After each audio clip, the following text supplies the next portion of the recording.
ప్రపంచంలోనే ఒక అద్భుతమైన నగరానికి పునాదులు పడతాయి. ఎవరైనా ఇక్కడికి రావాల్సిందే. ఆయన బిల్ గేట్స్ అయినా, బిల్ క్లింటన్ అయినా, ట్రంప్ అయినా, లేకపోతే ఇంకెవరైనా ఎలాన్ మస్క్ అయినా ఈ నగరంలో పెట్టుబడులు పెట్టకపోతే ఏదో కోల్పోయినాం అనుకునే పరిస్థితి తప్పకుండా తీసుకొచ్చే బాధ్యత మన ప్రభుత్వం తీసుకుంటారు.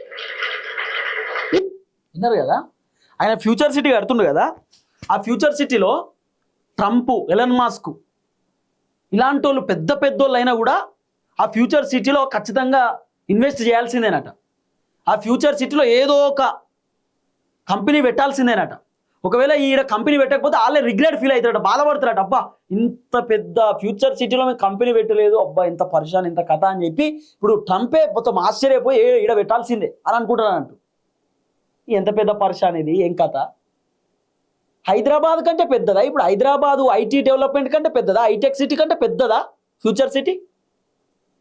అంటే ఇప్పుడు ఫ్యూచర్ సిటీ ఉంటేనే హైదరాబాద్కు బ్రాండ్ ఇమేజ్ వస్తుందా?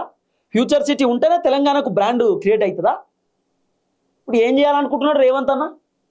మొన్న గ్లోబల్ సమ్మిట్ అని పెట్టిన ప్రోగ్రాము, పెద్ద పెద్ద మల్టీనేషనల్ కంపెనీలు వస్తే ఎంఓఈలు కుదిరించుకున్నారు, ఒప్పందాలు కుదిరినాయి, 7 లక్షల కోట్ల పెట్టుబడులు వస్తాయి, 10 లక్షల కోట్ల పెట్టుబడులు వస్తాయని చెప్పి పెద్ద పెద్ద యాడ్లు వేయించుకున్నాడు పేపర్లలో. చిల్లి గవరాలే ఇప్పటిదాకా. దావోస్కు 2 సార్లు పోయిండు, పెద్ద పెద్ద కంపెనీలు పట్టుకొస్తా, 50,000 కోట్లు పట్టుకొచ్చినా, 70,000 కోట్లు పట్టుకొచ్చినా డైలాగులు కొట్టింది. ఎడపోయినాయి సార్ ఇవన్నీ? ఎడపోయినాయి డైలాగులు కొట్టుట్లా ఏక్ నెంబర్ తయారైంది రేవంత్ అన్న. ముచ్చడి ఎప్పుట్లా ఏక్ నెంబర్. ఇక కేసీఆర్ కంటే గొప్ప గొప్ప ముచ్చట్లు చెప్తున్నా అన్న. అప్పట్లో కేసీఆర్ కొన్ని అబద్ధాలు చెప్పేది, కేసీఆర్ కంటే ఘోరమైన అబద్ధాలు చెప్తుండ్రు రేవంత్ అన్న. మామూలు అబద్ధాలు కాదు, పచ్చి అబద్ధాలు ఒక్కొక్కటి.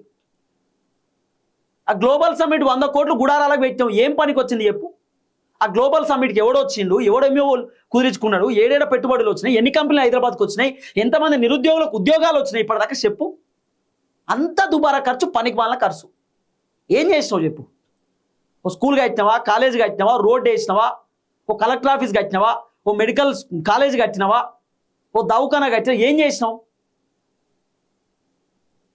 ఇప్పుడు ఏమంటుండు, ఫ్యూచర్ సిటీలో పెద్ద పెద్దలు ఇన్వెస్ట్ చేయాల్సిందే, పెద్ద పెద్ద కంపెనీలు పెట్టాల్సిందే. ఒకవేళ ఇక్కడ పెట్టుబడులు పెట్టకపోతే ఏదో కోల్పోయినామని ఫీల్ అవుతారట రేవంత్ రెడ్డి చెప్తున్నాడు. దేనికోసం మరి మాకైతే ఏం అర్థమైతే లేదు. ఇక గిదీనికే రేవంత్ అన్న కాంగ్రెస్ మళ్ళీ రాదంటున్నా.